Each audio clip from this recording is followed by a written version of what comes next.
Oke, halo teman-teman, balik lagi sama saya Isyan Sori di Afterwave.tech. Dan ini seperti biasa di segmen Ups, Gatel, Garuk dong. Nah, ini biasa kita bacain berita lagi, cuman saya balik lagi solo karir di sini dan ada beberapa berita yang mau kita bacain.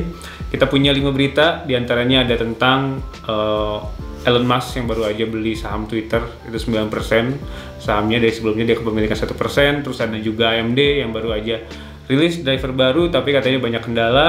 Terus ada juga tentang Epic yang baru ngerilis engine Real 5. Mungkin kita simak aja berita lebih lanjutnya, tonton sampai habis. Dan kalau misalkan nanti ada berita-berita yang mau komentarin, bisa komentar di bawah. Oke, di berita pertama kita ada berita tentang Elon Musk yang belanja saham Twitter langsung cuan. Nah, ini kita lansir dari suara.com. Pendiri Tesla atau SpaceX, Elon Musk yang belum lama ini menjadi pemilik saham terbesar Twitter langsung mendapatkan cuan berlimpah. Dia langsung untung 1,1 miliar dolar atau sebesar 15,7 triliun. Ia yang diajukan menjadi dewan perusahaan pada Selasa 5 April 2022 malam mengatakan membayar rata-rata 36,16 USD per saham yang diselesaikan pada pembelian terakhir pada Jumat lalu. Nah, memang setelah Elon Musk, jadi Elon Musk itu beli masih di harga 36,16 dolar per sahamnya. Dan saat dia beli, nah ini kita lihat closing harga di tanggal 10 April ya. Ini kita tag 10 April, itu sekarang harganya di 40,3 dolar. Dan Sinas di Twitter ini listing di New York Stock Exchange. Nah, jadi memang semenjak pembeliannya si Elon Musk di 4 April, itu kalian bisa lihat nih grafiknya, ini naik banget. Jadi memang kalau Elon Musk udah jago goreng-goreng ya dari dulu, dari Shiba, dari apa tuh, The Moon? Doge gitu. Ini udah jago ngegoreng-goreng lah. Mungkin menurut saya karena figur Elon Musk yang selalu cuan gitu ya, orang-orang juga ngestimulus buat beli sahamnya si Twitter. Dan itu akhirnya ya yang diuntungkan sebenarnya pasti Elon Musk sendiri, karena dia belinya 36, sekarang harganya 47 gitu per tanggal 10. Dia udah pasti untung gede. Yang itu kemarin aja berarti ditutup di tanggal 5-nya aja dia udah untung 15,7 triliun rupiah. Nah, jadi ini sekarang pemilikannya itu 9,1% atas perusahaan tersebut. Dalam waktu singkat sahamnya naik 27% gitu ya. 2% lainnya pada penutupan Selasa, Rabu sedikit tergelincir. Secara akumulasi Elon Musk diperkirakan untung sebesar 1,1 miliar yang tadi ya, setara dengan pengembalian sekitar 40% gitu. Nah, sebenarnya ini jadi orang-orang juga banyak komentar tentang pembelian Elon Musk di sini, yang ditakutkan dengan kepemilikan saham dominannya si Elon Musk di Twitter ada kebijakan-kebijakan yang berubah, yang sebenarnya banyak concernnya di kebebasan berbicara, yang takutnya kan sampai sekarang Twitter mungkin jadi tempat yang paling vokal buat kita ngeluarin opini publik ya, ngeluarin opini lah gitu maksudnya. Nah, ini seorang juru bicara Twitter mengatakan Elon Musk tidak akan terlibat dalam pembuatan kebijakan di perusahaan. Keputusan kebijakan sehari-hari masih akan dibuat oleh karyawan-karyawan Twitter, dan perusahaan akan tidak memihak dalam mengembangkan dan menegakkan aturan. Ya, ini sebenarnya kita juga bingung mau komentarnya. Seharusnya untuk Elon Musk menurut saya juga tujuannya bisnis aja gitu, nggak akan merubah kebijakan atau strategi Twitter juga, karena semua sekarang juga sampai sekarang Twitter mau diapain lagi sih, usernya juga masih paling banyak, alternya juga paling banyak, OpenBO paling banyak, kalian mau jadi FWB juga banyak gitu. Jadi udahlah, biarkan Twitter berjalan seperti apa adanya. Kalian mau nyari link juga masih paling banyak di Twitter. Jadi memang Twitter ini masih portal pemberitaan, menurut saya pribadi portal pemberitaan paling cepat. Dalam hitungan detik berita udah bisa nyebar kemana-mana. Dalam hitungan detik video visual bisa sampai mana-mana. Ini bisa jadi ya sampai sekarang masih jadi portal utama buat penyebaran informasi lah ya. Dan seharusnya sampai kapanpun tanpa ada mereka merubah bisnis atau misalkan bentuk platformnya, masih jadi pilihan utama orang-orang dalam sosial media, karena tanpa ada foto kayak Instagram lah ya. Lanjut ke berita kedua, kita ada Epic Games rilis Unreal Engine 5, bikin grafik game jadi lebih gahar. Ini kita lansir dari Teknologue. Wow, Logue. Gila, emang nih orang kreatif nih pinter banget cari berita. Setelah diumumkan sekitar 2 tahun, pada tahun 2020 lalu, Epic Games akhirnya rilis Epic Games akhirnya kini rilis Epic Games akhirnya kini rilis resmi, anjing susah gini. Epic Games akhirnya kini Epic Games akhirnya kini resmi rilis perangkat lunak software pembuat game terbarunya, yaitu Unreal Engine 5 atau UE5 ya, atau UE5 atau UE5. Seperti namanya, UE5 merupakan penerus dari Unreal Engine 4 yang saat ini marak diadopsi sejumlah game-game kelas atas atau AAA, bahkan game kompetitif pun udah ya, kayak Fortnite, PUBG, Gear 5 dan masih banyak lain. Dan masih banyak lagi dibandingkan pendahulunya. UE5 kini hadir dengan beberapa teknologi baru yang diklaim bisa menciptakan kualitas visual dan tampilan grafis 3 dimensi di game semakin realistis. Salah satunya adalah teknologi bernama Lumen yang diklaim bisa bikin pencahayaan game tampak lebih nyata. Oke, nah ini mungkin kalian bisa lihat videonya. Jadi ini bahkan udah demo running buat game di PS5, dan ini memang grafiknya wow gitu ya, terus pencahayaannya bagus banget. Jadi kan kita kayak di gua gitu, terus ada pencahayaan dari atas, ini semua shadow dan lainnya tajam banget. Dan memang kalau misalkan tadi kan diomongin kalau misalkan nantinya si Lumen ini bakal tambahin pencahayaannya tampak lebih nyata gitu ya. Ini udah kelihatan banget kalau misalkan kalian lihat footage-nya tadi. Nah, selain itu juga cahaya yang direfleksikan di game ini juga bakal bersifat lebih dinamis dan bisa mengikuti perubahan lingkungan. Dengan begitu, kualitas cahaya di game ini bisa menjadikan mata dan pengalaman main game pun bakal terasa lebih realistis. Nah, sebenarnya ini kayaknya pengembangan juga dari ray tracing ya, maksudnya dengan adanya orang-orang mungkin nantinya bakal udah pakai ray tracing, dengan adanya si Lumen ini cahaya di game kita bakal bisa lebih realis. Jadi nanti pantulan cahaya, misalkan lampu dari kaca dan cermin, nah kalian bisa udah kayak hampir real gitu. Kayaknya biasanya kita lihat kaca misalkan di mobil gitu ya, ada lampu yang di pinggir terus kalian sambil bergerak, itu kan pantulannya udah berbeda. Nah, ini yang bakal jadi nambahin experience kalian dengan adanya fitur si Lumen ini. Nah, selain Lumen juga mereka ada namanya Nanite.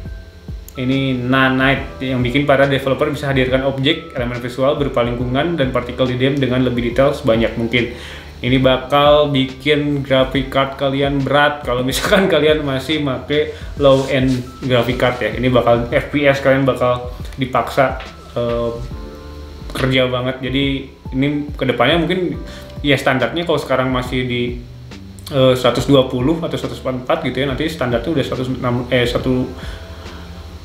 standarnya dari 165 gitu ya, 165 Hz gitu. Dan ini karena udah partikelnya makin banyak di game juga kalau udah adanya si Unreal Engine 5 ini. Cuman ya mata kita tetap nggak akan bisa ngejar sampai ke sana sebenarnya kan, karena kita optimalnya mata kita itu berapa, 60 ya. Pokoknya mata kita itu sebenarnya optimalnya di 60 fps gitu atau 60 Hz gitu. Jadi ya sebenarnya udah lebih ini sebenarnya ya sebenarnya cuma nantinya kelihatan lebih rame aja gitu. Nanti partikel-partikel kayak misalkan kalian main Dota tuh makin banyak efek-efek yang berkilauan gitu. Nah, di samping Lumen dan Nanite, UE5 juga dibekali dengan teknologi Virtual Shadow Maps atau VSMS untuk mempermudah developer bikin detail bayangan di setiap elemen visual di game. Ada pula teknologi Temporal Super Resolution yang bikin UE5 bisa dilakukan teknik upscaling pada gambar dengan resolusi rendah. Jika gambar tersebut ditampilkan pada layar dengan resolusi lebih tinggi, maka gambar tersebut bakal dirender sedemikian rupa supaya bisa tampil saja mungkin sesuai dengan resolusi layar. Ya, ini standar-standar fitur-fitur yang sebenarnya sudah dibutuhkan dan juga dikembangkan dari graphic card yang ada ya, maksudnya upscaling, terus misalkan ray tracing dan lain-lain. Nah, si UE5 ini lebih mengoptimalkan fitur-fitur itu aja buat developer. Jadinya semua fitur yang ada sudah disupport dari video card bisa lebih dinikmati gitu. Ya, kalau kita tahu juga sebenarnya Unreal Engine juga udah cross platform, maksudnya udah bisa digunain buat pengembangan di game-game platform apapun ya. Mungkin nantinya ini dibilang para developer udah bisa menggunakan UE5 ini buat lintas platform atau misalnya cross platform. Ya, kita lihat aja nanti pengembangannya bakal seperti apa, dan juga nanti kita lihat game-game apa aja yang udah bisa nerapin UE5 dalam waktu dekat gitu ya. Dan itu aja mungkin berita kedua. Oke, di berita ketiga kita masih ada lagi dari Epic Games. Ini banyak banget Epic Games, mungkin pengembangannya di akhir-akhir ini bisnis developernya dibikin kerja banget. Jadi Epic Games dan Lego ingin ciptakan metaverse untuk anak-anak. Nah, pengembang game Fortnite, Epic Games menggandeng Lego untuk membangun metaverse khusus anak-anak. Kriteria utamanya adalah ramah keluarga. Nah, ini kita lansir dari tekno.tempo.co ya. Kami sangat bersemangat untuk berkumpul dan membangun ruang di metaverse yang menyenangkan, menghibur, dan membuat anak-anak dan keluarga kata CEO Epic Games Tim Sweeney. Dikutip dari siaran persnya pada Jumat 8 April 2022. Dia menuturkan Lego Group dan Epic Games akan mengembangkan pengalaman luas mereka untuk memastikan bahwa iterasi internet berikutnya dirancang sejak dini dan mempertimbangkan kesejahteraan anak-anak. Khusus Epic Games akan mengandalkan pengalamannya dalam menciptakan dunia virtual, terutama yang paling populer yaitu Fortnite. Ini menurut saya oke lah ya, Epic Games kalau bikin metaverse sebenarnya buat di Indonesia kejauhan ya. Kalau mungkin mengingat sekarang juga kita ngetek bulan Ramadan, kalau bisa nanti di metaverse-nya ada ngaji, ada pesantren kilat gitu. Jadi semua nanti anak-anak yang main game juga dapat ilmunya gitu, dan juga mungkin akidahnya nanti bertambah gitu ya. Jadi biar nggak sia-sia, nanti orang tuanya juga makin semangat lagi. Oke, anak-anak masuk metaverse gitu. Nanti siapa tahu gitu kesenangannya dapat, agamanya juga naik gitu. Nah, ini tambahannya lagi juga, adapun Lego disebutkan memiliki ketertarikan yang semakin besar untuk mengembangkan video game yang terbaru adalah Lego Star Wars Skywalker Saga. Ini udah bisa kita mainin sebenarnya. Dan dorongan semakin besar karena bentuk karakter game serupa Lego pun digemari oleh kalangan anak-anak. Hal itu terlihat banyaknya pengguna anak-anak mengandungi game Minecraft dan juga Roblox. Ya memang sebenarnya Minecraft udah menjadi game wajib buat kalangan Gen Z mungkin ya, sebenarnya sama Roblox kalau setahu saya. Dari anak kelahiran 2006 sampai sekarang itu bahkan masa mudanya biasanya udah kenal yang namanya Roblox tuh. Jadi kedepannya mungkin ini gen-gen ini yang bakal menikmati Lego, karena kalau kita sendiri nggak tahu ya, maksudnya di saya gitu, buat teman-teman saya nggak ada yang main Minecraft, main Lego dan lain-lain, umuran 30 nggak ada. Nah, ini tambahan juga dari CEO Lego, Niels B. Christensen, mengatakan kalau anak-anak ini menikmati permainan secara fisik maupun secara virtual di dunia digital. Dan saat ini keduanya tengah bergabung, itu sebabnya kita meyakini potensi besar pengembangan anak-anak dan mengasah bakat kreativitas hingga komunikasi lewat pembelajaran di dua medium tersebut. Kami pun merasa bertanggung jawab untuk membuat permainan digital yang ramah anak dan tentunya aman digunakan dari generasi ke generasi. Itu jadi katanya ya, kata si CEO Lego Group Niels B. Christensen. Nah, sebenarnya buat kita sih ini sesuatu yang bagus juga ya, karena mungkin kalau kita tahu juga sampai sekarang Lego salah satu brand yang kita terkenal buat kita mengasah kreativitas anak-anak ya. Sampai sekarang juga bahkan buat orang dewasa masih beli Lego yang secara fisik ya, yang nyata gitu, masih salah satu brand kuat. Dan nantinya Lego dengan Epic Games ini, sebenarnya Epic Games juga banyak banget juga usernya. Dan kita lihat sebenarnya metaverse nanti seperti apa, karena kan biasanya kalau kita ngomongin metaverse nanti ada NFT-nya juga gitu ya, ada earning-nya juga buat para usernya. Buat anak-anak apakah nantinya bakal seperti itu bentuknya, apakah nanti ada bisnis modelnya seperti itu, kita mesti lihat juga lebih dalam. Itu aja mungkin buat berita ketiga. Lanjut kita ke berita keempat. Di sini ada driver terbaru AMD bermasalah. Ini jawaban AMD. Ini kita lansir dari Gamebrot.com. Gamebrot. Permasalahan ini baru saja mengudara beberapa waktu lalu yang tegaskan bahwa driver kartu grafis si merah benar-benar bermasalah. Bermain fair, konfirmasi bahwa driver terbaru AMD bermasalah dilayangkan kubu merah untuk meminimalisir kesalahpahaman yang mungkin terjadi di kemudian hari. Tampaknya kita harus berterima kasih pada Igor Walosek selaku pemilik Igor Sled yang mana informasikan bahwa AMD Adrenalin 22.3.1 benar-benar bermasalah. Igor katakan bahwa driver terbaru itu mampu merubah pengaturan CPU tanpa pengetahuan sang user. Untuknya, ia lakukan penelitian lebih mendalam tentang driver anjir AMD. Selain Igor, seorang user Reddit membagikan pendapatnya terkait driver terbaru AMD yang bermasalah tersebut. Ini saya masih belum bingung ya, karena saya juga nggak ngalamin masalahnya. Saya juga bukan user AMD untuk buat grafik cardnya, cuman kita coba lihat dulu dan menambahkan apa yang telah diteliti Igor Walosek. User Reddit tersebut menegaskan bahwa masalah tersebut muncul ketika para user gunakan prosesor dan kartu grafis AMD. Hal tersebut akan terjadi bila user tak gunakan produk berbasis AMD secara bersamaan. Oke, jadi kalau Intel sama AMD nggak akan ngerasain ya, cuman ini kalau misalkan kalian pakai CPU AMD, grafiknya AMD, kalian mengalami masalah ini. Setelah beberapa lama, AMD konfirmasikan bahwa hal tersebut melalui perwakilannya kepada pihak Tom's Hardware. Di bawah ini merupakan kutipan percakapan dilakukan antara perwakilan si merah AMD dan Tom's Hardware. Parahnya, sebelumnya juga sempat ada rumor di mana aplikasi AMD Ryzen mampu merubah beberapa pengaturan tanpa pengetahuan sang user adalah CPU Precision Boost Overdrive. Setelah beberapa lama, AMD konfirmasi hal tersebut melalui perwakilannya kepada Tom's Hardware. Nah, ini kalian bisa lihat nih, sebenarnya ini cuplikan aja. Kalau misalkan nanti kalian juga bisa lihat konfirmasi dari AMD ke timnya Tom's Hardware ya. Nah, sebenarnya sebelumnya juga katanya ada rumor di mana AMD Ryzen Master. Jadi dari kalian mungkin kalau misalkan para pengguna CPU AMD kan ada yang namanya Ryzen Master yang biasanya kalian buat merubah power consumption optionnya ya, mau optimize atau misalkan mau balance dan lain-lain. Nah, ini ada CPU Precision Boost Overdrive dan juga Precision Boost yang secara tanpa sepengetahuan usernya tiba-tiba berubah dan ini di otak-atik secara random. Ini kita juga nggak tahu ya kenapa overdrive ini, apakah sebenarnya tujuannya dari si driver ini buat optimizing performance dari masing-masing CPU dan juga GPU-nya gitu ya. Jadi AMD dari driver ini bikin otomatisasi buat si pemilihan power boost-nya dan lain-lain. Cuman mungkin yang disayangkan dari user akhirnya bingung juga, mungkin apa yang dialamin sama Igor sama satu user Reddit ini jadinya, oh gua nggak setting ke sini tiba-tiba jadi sini, atau misalkan mereka udah overclock kesekian tapi tiba-tiba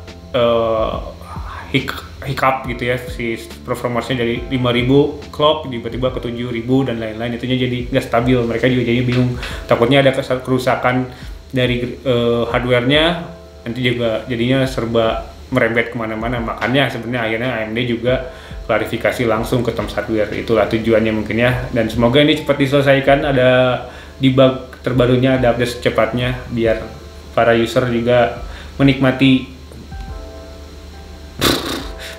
sistemnya lagi, oke? Nah, ini di berita kelima kita ada OnlyFans buat kalian para apa ya? Ini kita lansir dari Vice Indonesia ya. Ini OnlyFans berjanji tak akan lagi melarang konten pornografi meskipun berniat IPO. Waduh, di Indonesia sendiri masih rame. Yang kemarin berita yang semenjak apa ini ya? Penggiatnya diundang sama podcast apa ya? Kiblat Podcast Indonesia, akhirnya tiba-tiba kan diciduk juga. Nah, ini sebenarnya OnlyFans sejak setahun lalu itu udah posisinya masih membingungkan, mereka itu masih bingung mau maju atau mundur, karena memang kalau mungkin kalian tahu dari tahun lalu mereka pengennya menghapus konten pornografi di platformnya mereka, tapi setelah mereka banyak orang yang bilang, kan komentar netizen waktu itu ramai juga, ngapain OnlyFans menghapus konten pornografi, orang mayoritas usernya itu nyarinya konten pornografi dan bahkan konten kreatornya juga mayoritas bikin konten pornografi. Nah, ini akhirnya ya udah jadi kayak apa ya, identitas gitu ya dari platform mereka. Nah, platform streaming berbayar ini sebetulnya ingin menjauh dari pornografi, bahkan sempat muncul niat melarang konten dewasa sepenuhnya pada Agustus 2021 kemarin. Namun ide melarang pornografi itu diprotes kreator dan fans, sampai akhirnya OnlyFans membatalkan kebijakan tersebut tak sampai sebulan setelah diumumkan. Nah, itu yang tadi saya bilang, jadi Agustus kemarin itu udah rame, udah bahkan bikin tindakan dari OnlyFans, tapi rame juga daripada komentar daripada netizen. Nah, ini salah satu alasan OnlyFans ingin menjauh dari pornografi adalah sulit cari cuan. Bukan cuan sebenarnya, kalau cuan secara transaksi di dalam platformnya udah gede ya, karena orang juga banyak yang transaksi. Cuman di sini maksudnya adalah investasi. Jadi tidak banyak perusahaan ingin beriklan di bisnis yang terkait konten seksual eksplisit. Ya, mungkin semua orang perusahaan juga mana mau gitu yang iklanin di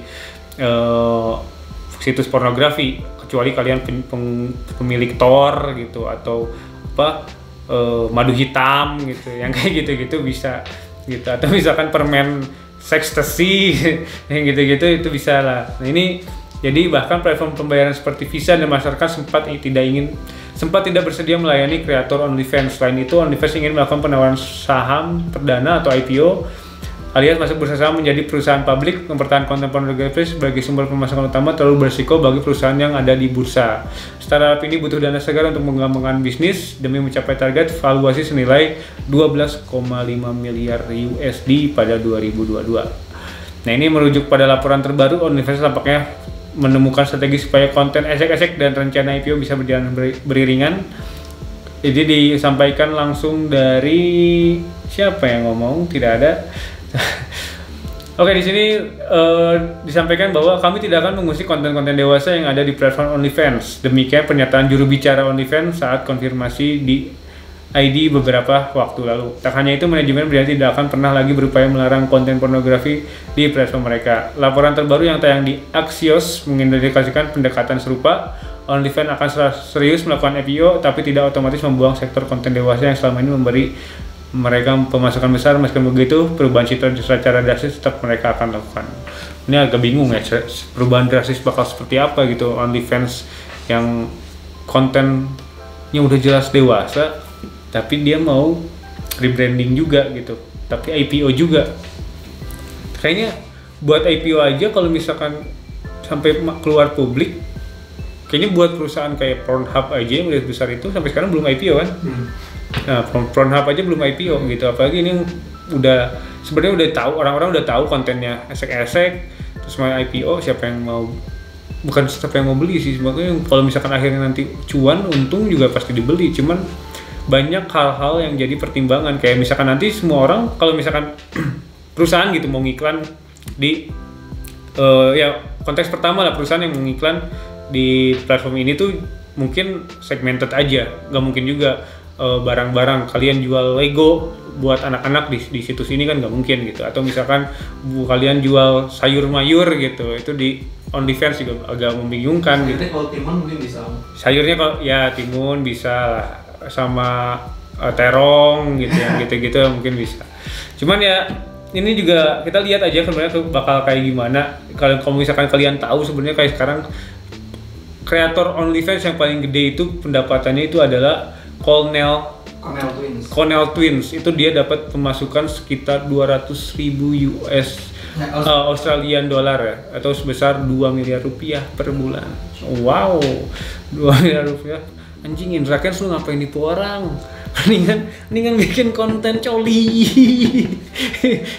Ini sama, oh ada Siska E. Hah? Emang Siska E ada OnlyFans? Ada. Oh iya? Awalnya justru Siska E tuh gedenya di OnlyFans. Hah? Siska E tuh bukannya di Twitter ya? Iya, dari OnlyFans, dia penghasilan terbesarnya justru dari OF. Nah, untuk yang pasar Indonesia-nya, dia ngejangkaunya dari Twitter. Indonesia kalau di OF masih ini relate ke pembicaraan saya sebelumnya berarti ya. Jadi sebenarnya memang si Twitter tuh jadi platform buat penyebar paku dulu.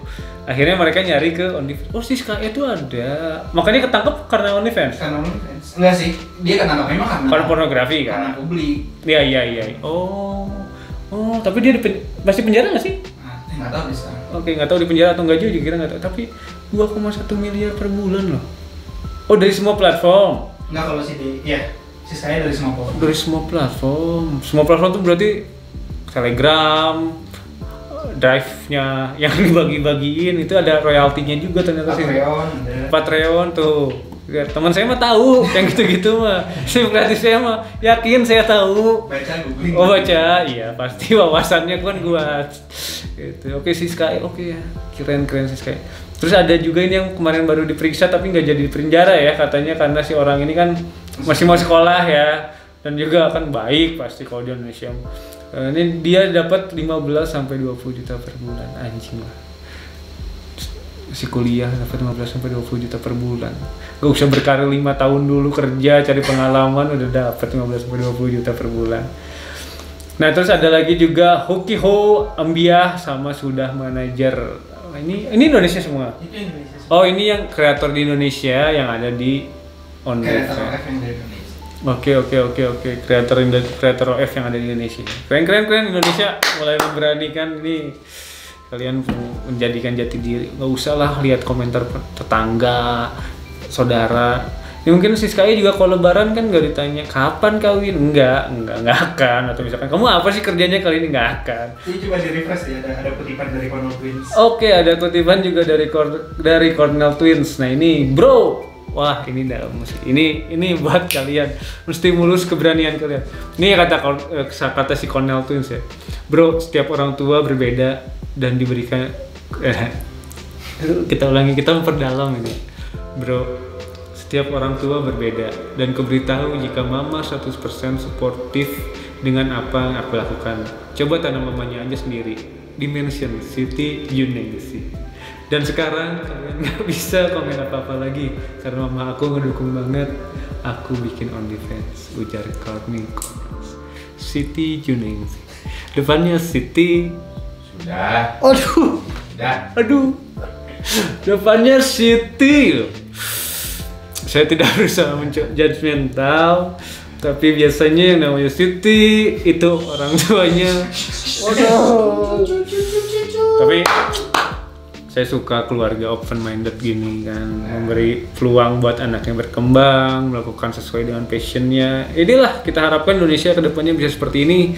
Nggak usah lihat nilai norma, nilai asusila, nggak usah. Kita yang penting berkreasi sesuai dengan passion kalian. Akhirnya juga menjadikan duit kan nggak ada salahnya. Keluarga juga pasti mendapatkan limpahannya. Cuman jangan lupa juga kita nggak tinggal di dunia aja. Nanti di akhirat juga kalian mendapatkan limpahannya gitu. Itu aja lah biar balance ya, gitu aja mungkin berita kelima ini. Seru banget ini ngomongin Siti sama Siskae, bukan Siti sebenarnya, Cornelsnya ya.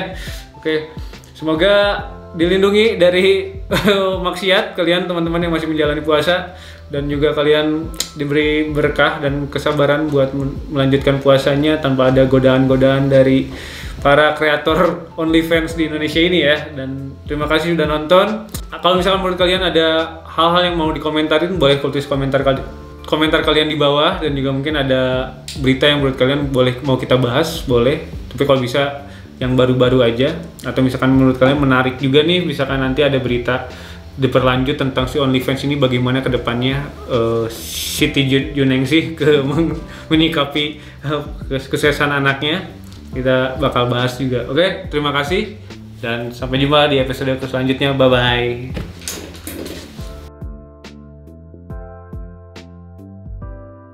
Anjing Siti Juningsih, Siti Juningsih.